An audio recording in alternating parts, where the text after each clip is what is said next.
Howdy, and welcome back.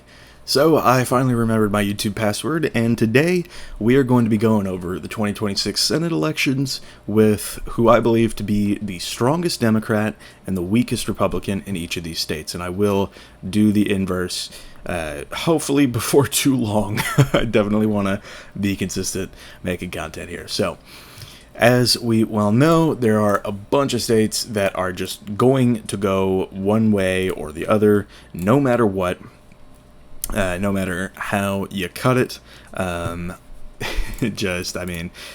though it's going to be strongest Dem versus weakest Republican, states like Idaho, Wyoming, definitely not going to shrink down much at all, nor is South Dakota. Yeah, I think... this will be a funny one, I promise. Anyway, yeah, so this does include states like Kentucky, where if somebody like Andy Beshear were to run as the by far strongest Democrat in the state against somebody who is like super scandal plagued, then I think realistically he could bring it down to maybe a 15-point margin, but that's still safe, and he would lose pretty tremendously. He might be lucky to crack 40% of the vote at that point. So these are all of the states that I think are going to be safe one way or the other without any explanation behind them. I think New Jersey is going to join the bunch because with New Jersey, the strongest Democrat I would say right now is incumbent Cory Booker. He is running for re-election in this seat. Hard to go wrong with an incumbent in most of these. That is going to be what we see for most of them. But yeah, Cory Booker against, I don't know, like some no-name, some no-namer like House rep or something like that. Hell, maybe even Chris Christie. Why not? throw in Chris Christie, just as his popularity has sort of diminished over time. But yeah, I mean, just say it's like Christie against Booker. We're going to call that safe for Booker. It's like pretty clear that it's going to be safe. So where else do we want to even go next? We could do Colorado. I think this could easily come over to the safe column if incumbent Senator John Hickenlooper runs for re-election against Lauren Boebert, who is currently the incumbent representative from the 4th District in Colorado. So, won it by 11.6 after Ken Buck won by literally more than double the margin 2 years prior. And, of course, we all know the Colorado 3rd race in 22. That was decided by less than 1,000 votes because Boebert is genuinely that weak of a candidate. So, that's the explanation for Colorado. I think, reasonably, if it were to be Hickenlooper versus Boebert, I think Boebert would just get trashed so badly. It might be like a 20-point race, and I'm not kidding about that.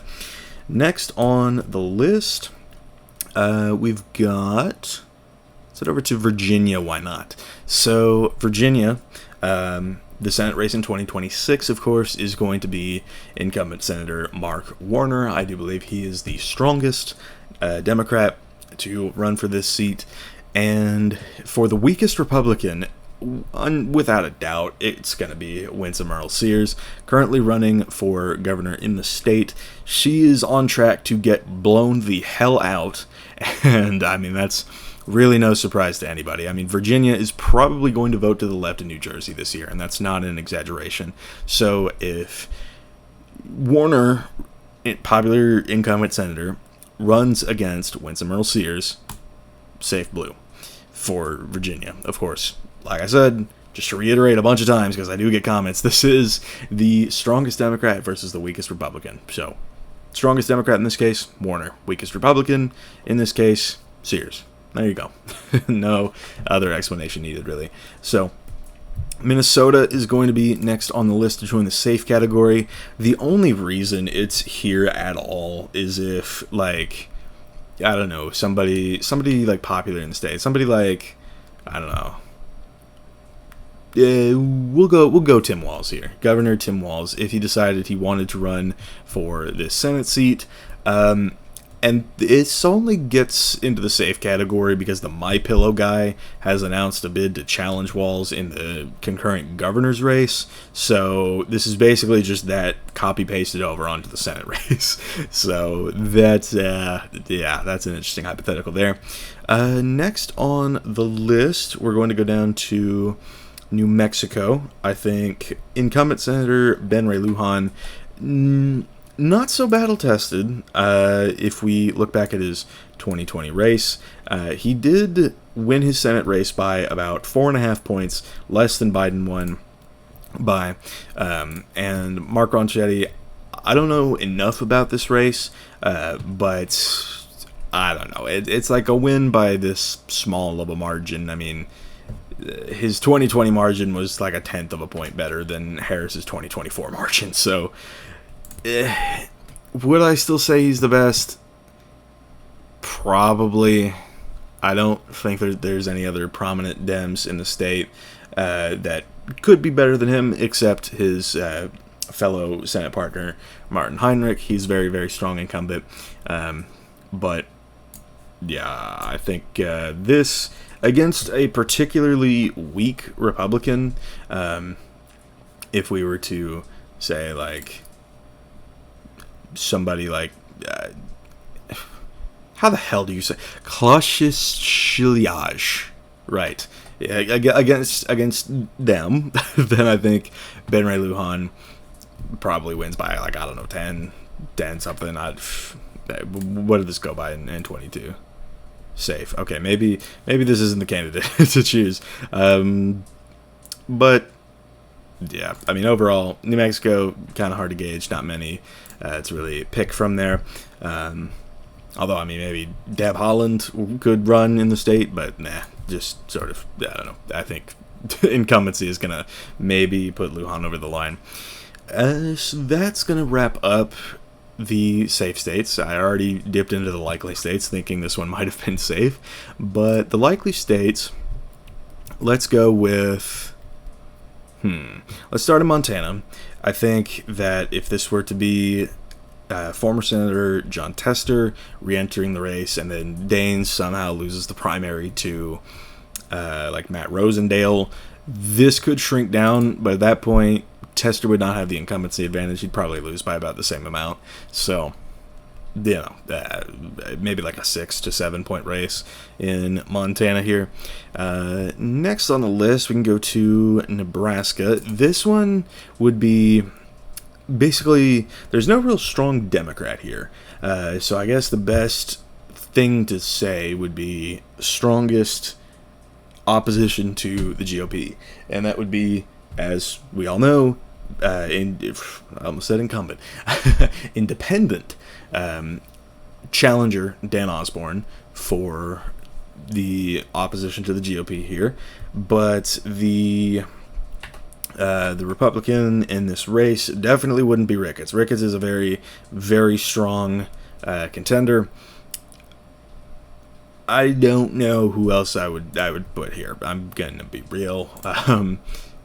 There's some like unpopular governor in recent memory. I don't know. It just seems like, yeah, it will probably be likely red. I think the worst contender would be Deb Fischer. So if that race were to happen in a much less red year, maybe here, but probably here reasonably. I mean, this is just, there's not really a good way to really gauge this. It's like there is a weak Republican, but that matchup had already been run in a much stronger year for the GOP. So, yeah, I don't know. Nebraska likely red in that hypothetical case. Where else do we want to go? We could go down to Louisiana. I have not characterized most of the Deep South because there are actually either bad Republicans or good or strong Democrats, at least. So, starting in Louisiana, likely red. Who would we even want to have run here? Somebody like, I don't know, like some sort of no-name candidate that ran in 2023. Let's just throw Hewitt into the mix. Why not? Hewitt here at the very bottom got less than 2% of the vote in the 2023 election. So toss him in there. Why not? And he would still win because Louisiana, very red state. But the Democrat here, it would be John Bel Edwards. And as we briefly got a glimpse, he won his election in 2019 by 2.7% for the governor's race, of course. And that's, I mean, look, Democratic victory in Louisiana is impressive no matter how you cut it. So him sort of doing that, it's not like Kentucky where Beshear would not even get the margin down under 15. This is different. Like Edwards could get it to maybe 10. And of course, 2015 is even more impressive. He beat a former senator, I believe. Oh, yeah. No, literally, this guy was an incumbent senator, and he ran in this gubernatorial election and lost. Incredible. All right. Would I throw him back in the bunch? Probably not. I don't know. Louisiana likely red. John Bel Edwards, very strong candidate for the state, but he would not win. This would go red by about 10, I would say. Mississippi is up next. This is a very interesting one because, as we can see in 2023, this is a lean red gubernatorial race. Tate Reeves, incredibly unpopular incumbent governor, nearly lost to conservative Democrat Brandon Presley. I watched this race a little bit back when it was happening, and there was a real chance that a Republican nominee for governor lost in Mississippi during a Biden off year. Bruh. So it's like, if this matchup were to be run again for the Senate, I don't think it would be as close as the gubernatorial race, just because these are federalized races. It's the same reason why Edwards would not bring this down. It's the same reason why Tester wouldn't bring this down in Montana. But yeah, in terms of that, if Tate Reeves were to run for the Senate seat and Brandon Presley were to challenge that, probably red by 7 to 8 points, something like that, just because Reeves is that unpopular and Brandon Presley is strong for the region and strong for his state. There's no reality in which a Democrat wins in Mississippi, but more conservative Democrats could at least get close. Alabama is the next one. This is just going to be straight up a rematch of 2017. This is going to be Roy Moore, noted pedophile, right? And he lost his race in 2017 because of that. But these are different times that we're living in. So we're gonna say Roy Moore gets this by 5. in better times, the pedophile would have lost the race in a state that Trump won overwhelmingly, but these are not better times. It's like there's a lot less accountability for that. I mean, look at the Epstein files. I mean, look at that whole debacle that's been going down. So if this race were to happen again, I think there would be like literally a 7-point shift toward Moore. More people would forgive that part of Moore's character, or at least look the other way. And that's kind of sad that we're here, but yeah. This is where we get amazing Alabama lean red. Goes by like 5 to more. I thought this would be likely red, which is why we even talked about it. South Carolina is up next. We're going to go with Nancy Mace as the Republican here. And for the Democrat, I don't want to say Clyburn. He's kind of just like the only choice. But say, for example, we had, this was Joe Cunningham, I believe. He won his race in South Carolina's 1st district, and then barely lost it to Mace the following cycle. But I think that he would be the best for this race. Literally just a rematch of his 2020 bid, where he did lose, but obviously, it's just like, he lost, but realistically, he did very well. So if it's Joe Cunningham versus Nancy Mace for the Senate race in 2026 in a bluer year, especially now that Mace is so known and less popular. I think Mace would still win it because, we live in highly polarized and partisan times, but it would not be by much. So yeah, that's where we're going. And of course, this is assuming that the environment is around the same as it was in 2018, where Democrats had a massive advantage of 8 points. So just food for thought. That's kind of what I'm basing some of this stuff on. Next up, where do we want to go? We'll go to Florida. Matt Gaetz for the Republican here. I don't see why. I mean, dude, this bro, it's Matt Gaetz.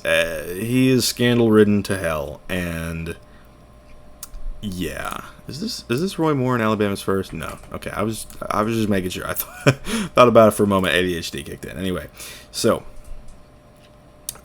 for this race, 2026 Senate, Matt Gaetz versus Dems really just do not have a bench here. We could go with somebody like Jared Moskowitz, who did outperform in his district near the Miami area. He didn't outperform by much, but he did outperform. And against somebody like Matt Gaetz, I mean, Florida is just too red. I mean, maybe this tops. It's like millions must give us 5-point races. That's kind of what I'm getting at. So yeah, I mean, they'd all still go red just because partisanship is the way it is. But for very weak Republican contenders, this, there you go. That's how I'm feeling. Where do we want to go from here? We could go to, honestly, Maine. That's another one that I should have characterized a lot earlier. Golden winning by 6.1 against his opponent here, Bruce Polikin. I think we have our candidates. I think, given the recent Plattner mess, I think he's out for the count. Mills is kind of like a safe-ish option, but if we're talking about pure electoral performance, I think Golden would probably hold this one down by 10-ish. That's how I'm feeling about it. 10 to 12 against a weak Republican. Just how it's looking. For New Hampshire, what do we want to say for New Hampshire? I keep forgetting. Literally, Caroline Leavitt, the new press secretary, ran against Chris Pappas in 2022 in the House race, which was a funny bit of lore. But I think if we're talking about, if Leavitt were to run again, especially given all the things she said as press secretary, I think that reasonably, if Jan Shaheen were to get back into the race, she is retiring and Pappas has taken her spot. But if Shaheen were to go up against Leavitt in this race, there you go. And I should have said something about that much, much earlier. Michigan will be the next one. Gretchen Whitmer, easily going to be our Democrat here. But for our Republican, do we want to do Tudor Dixon? That feels a little too on the nose. But she did lose by 10.5 points in a Biden midterm. I think that's what we're going to go with. And I think that Michigan is going to go likely blue for Whitmer in this case. Yeah. Candidate quality really matters. Gretchen Whitmer, very strong for Michigan. Tudor Dixon, very weak for Michigan. And just sort of that whole unpopularity bit with her, it's I think Michigan would definitely go to Gretchen Whitmer by quite a bit. Maybe by the same that she won by in 2022. Probably more, though, given that it would be a blue-leaning year. So, Michigan, likely blue. North Carolina is next. Let's talk about that one. This one is entirely based on this result. Mark Robinson for the Republicans and Roy Cooper for the Democrats. I think this might not get to 15, but it would get damn close. And that's where we're at. Georgia is next on the list. And, I mean, this is also kind of a no-brainer. I mean, Marjorie Taylor Greene, Was there ever a doubt that I would pick her for this hypothetical? I think Georgia would go likely blue as a result of that. Wow, the South looks much less red. But that's candidate quality for you. Anyway, where do we want to go next? Let's go to Ohio, where Sherrod Brown is running for the seat. And if he were to go against... If he were to go against somebody like Vivek Ramaswamy, that's kind of the best case scenario for him, I think, because like John Husted is already in a somewhat tight race. There has been data out of the state saying that Brown is up, but the way that electorate was weighted kind of should not have been weighted the way it was to produce that result. It was very blue leaning in terms of how that was weighted. So Husted is actually up by a good margin against Brown in reality. But if it were to be Brown against Ramaswamy for this race in 2026 in a blue year, strong Democrat versus weak Republican, I'm pulling the trigger. I'm doing it. I said it. Ramaswamy would lose this seat to Brown. And that's a matchup that I wish we could have gotten for the governor's race, because that would have actually been a real one to watch. But yeah, in terms of Senate, Brown, I mean, he's a popular guy in Ohio, reasonably, and Ramaswamy just kind of doesn't have the juice. So I think that is where the GOP would fall short. Next on the list, let's go over to Iowa. Why not? So, Iowa's incumbent Senator Joni Ernst, very weak, but there is a better pick here, and that would be Mariannette Miller Meeks. She is notorious for having won her first election by literally 6 votes, I think it was. Yeah, 6 votes. Incredible. All right, so 6 votes. In 2020. She did pretty decent in 2022, but then barely won by the skin of her teeth against the same opponent in 2024. So, yeah. I think we have our pick. Ernst, weak, but Miller Meeks weaker. And if Rob Sand were to be the Democrat here, it would be very hard fought, because Miller Meeks has a pulse and an R by her name in the state of Iowa. This would be hard fought. Do I think Rob Sand would win it? Barely not. And I think this would be another classic Mariannette Miller Meeks, like 6 vote margin. So, yeah, I think she'd eke by, even in this best case scenario. But, yeah, ultimately, like, it would be much closer than it needs to be. Kansas is up next. This would be Sharice Davids for the Democrats. Not Sharice Davids, actually. Laura Kelly. Why would I pick her when Laura Kelly won a statewide race twice? Anyway, so it would be her against... This is like a hard one to really gauge, because Kelly won by 5 against, at the time, I think, Secretary of State Chris Kobach, and he actually won his primary against the incumbent governor, Sam Brownback. I want to say,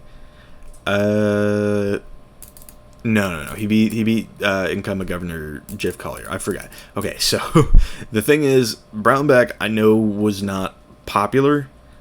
So, yeah, Brownback just sort of not being popular would sort of... Because, I mean, look at this. 2014. Are we... Dude, you're not cracking 50% in 2014 as a Republican. Come on. So, I think for that reason, Brownback versus Kelly. For the Senate...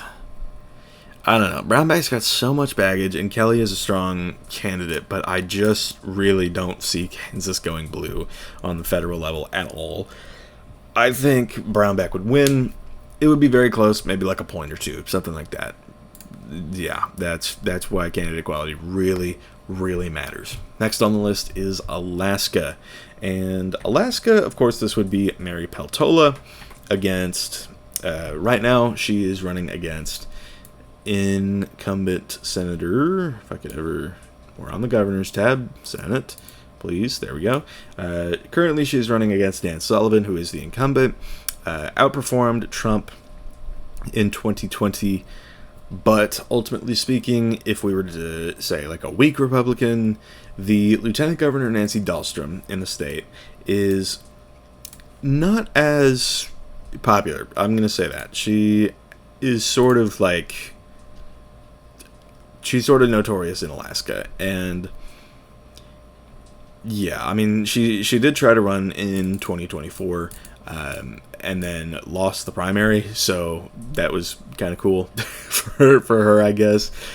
So that I just don't think that Dahlstrom would have it necessarily against Peltola. I think Peltola would eke out a win. Alaska is, like I say, very hard to gauge, but it is also a lot less polarized than a lot of these other states. It's like you have Miller Meeks squeaking by in Iowa, but I would give Peltola the edge in Alaska.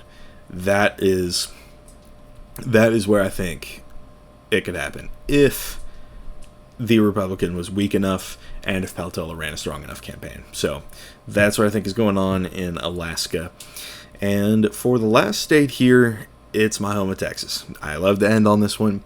I could yap about it forever, but the best Democrat here would be James Talarico, as I've talked about.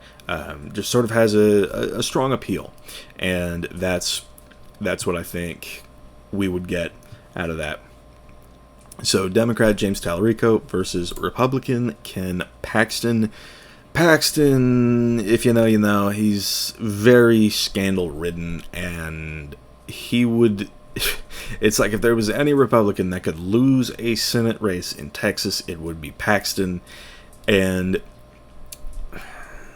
do I think he holds on? Right now, I flip-flop back and forth. I mean, dude, the Blex's comments are gonna be nuts. But here we are. If it is a very strong Democrat, which I think Talarico is for Texas, against a very weak Republican, which I think Ken Paxton is for Texas, the supermajority in the state house impeached the guy. The Republican supermajority in the Texas State House impeached Republican Attorney General Ken Paxton. That is where we're at. So, yeah. Yeah, I would narrowly give this to Talarico. There is a very strong chance that Paxton wins it, of course, but for this hypothetical, if the year is blue enough, and if those are the candidates, it could happen.